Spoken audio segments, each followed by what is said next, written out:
വിജനമായ റോഡിൽ വെച്ചിട്ടുണ്ടായിട്ടുള്ള ഒരു അനുഭവം നിങ്ങളുമായിട്ട് പങ്കുവയ്ക്കുകയാണ്. എൻ്റെ അനുഭവം പറയാം. ശൈലജ, വൈക്കം, 2011 നടന്നതാണ്. എൻ്റെ ഫാമിലി കണ്ണനെ കാണാൻ പോകാൻ തീരുമാനിച്ചു. സാധാരണ പാലക്കാട് നിന്നാണ് പോകുന്നത്. അന്നത്തേത് അവിടെ താമസിച്ച് തൊഴാറാണ് പതിവ്. ഇത് അന്നു തന്നെ വരുവാൻ തീരുമാനിച്ചു. ഞങ്ങൾ 4 പേര്, ഹസ്ബൻഡ്, 2 പെൺകുട്ടികൾ. അടുത്ത വീട്ടിലെ ടാക്സി വിളിച്ചാണ് പോകുന്നത്. 6 മണിക്ക് പുറപ്പെട്ടു. വടക്കൻ പറവൂർ കൊടുങ്ങല്ലൂരാണ് വഴി. പറവൂർ ചെന്നപ്പോൾ ടയർ പഞ്ചറായി. ചെന്നം പിന്നം മഴ പെയ്യുന്നു. വഴിയിൽ മനുഷ്യരാരുമില്ല. അപ്പോഴാണ് അറിയുന്നത് ഡ്രൈവർക്ക് ടയർ മാറ്റാൻ അറിയില്ല, ഭർത്താവിനും അറിയില്ല. കൃഷ്ണ, എന്ത് ചെയ്യും? ഡ്രൈവർ ഇറങ്ങി ടയറിന്റെ കട അന്വേഷിച്ചു പോയി. ഞാനും കുട്ടികളും അടുത്ത അടഞ്ഞ ഒരു കടമുറിയുടെ മുന്നിൽ നിന്നു. ഹസ്ബൻഡ് വണ്ടിയുടെ അടുത്തും. ഒരു ഇന്നോവ കാർ വന്നു. സ്ലോ ചെയ്തു. എന്തു പറ്റി? ഹസ്ബൻഡ് കാര്യം പറഞ്ഞു. ഡ്രൈവർ എവിടെയെന്ന് ചോദിച്ചു. ആളെ അന്വേഷിച്ചു പോയി. അദ്ദേഹം കാർ എടുത്തു പോയി. ഉച്ചയ്ക്ക് മുൻപ് എത്തിയില്ലെങ്കിൽ എങ്ങനെ കണ്ണനെ കാണണം? കുറച്ചു കഴിഞ്ഞ് പോയ കാറ് തിരിച്ചു വരുന്നു, ഡ്രൈവറും കൂടെ. അദ്ദേഹം വണ്ടിയിൽ നിന്നും ഇറങ്ങി.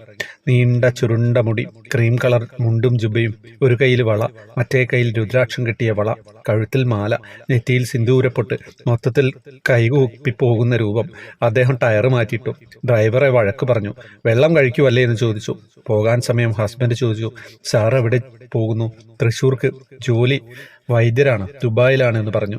തിരക്കിൽ പേര് ചോദിക്കാൻ മറന്നു. പോകാൻ നേരം പറഞ്ഞു, ഇവിടെ അധികം സമയം നിൽക്കണ്ട, നല്ല സ്ഥലമല്ല. വണ്ടി എടുത്തു പോയി. അതെൻ്റെ ഗുരുവായൂരപ്പൻ അല്ലാതെ പിന്നെ ആരാണ്? ആ തേജസ്സുള്ള മുഖം ഇന്നും എനിക്ക് മറക്കാൻ പറ്റുന്നില്ല. ഞാൻ എത്ര വർണ്ണിച്ചാലും മതിയാവില്ല. സത്യം പറഞ്ഞു കഴിഞ്ഞാൽ അപരിചിതമായ ഒരു യാത്രയിൽ ഡ്രൈവർ മദ്യപിക്കുമെന്നാണ് തോന്നുന്നത് അല്ലേ? ഇത് കേട്ടപ്പോൾ അങ്ങനെയാണ് തോന്നുന്നത്.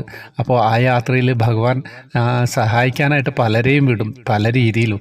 അതാണ് ജീവിതം. നമ്മൾ ഈശ്വര സാന്നിധ്യം നമ്മൾ കണ്ടെത്തണം. നമ്മുടെ മുന്നിൽ വരുന്ന ഭഗവത് സാന്നിധ്യം നമ്മൾ കണ്ടെത്തണം. ഞാൻ എപ്പോഴും പറയുന്നത് മാതിരി, സീരിയലിലൊന്നും കാണുന്ന മാതിരി എല്ലാ വേഷവിധാനങ്ങളോടെയും നിങ്ങളെ വന്ന് അനുഗ്രഹിക്കുകയല്ല ചെയ്യുക.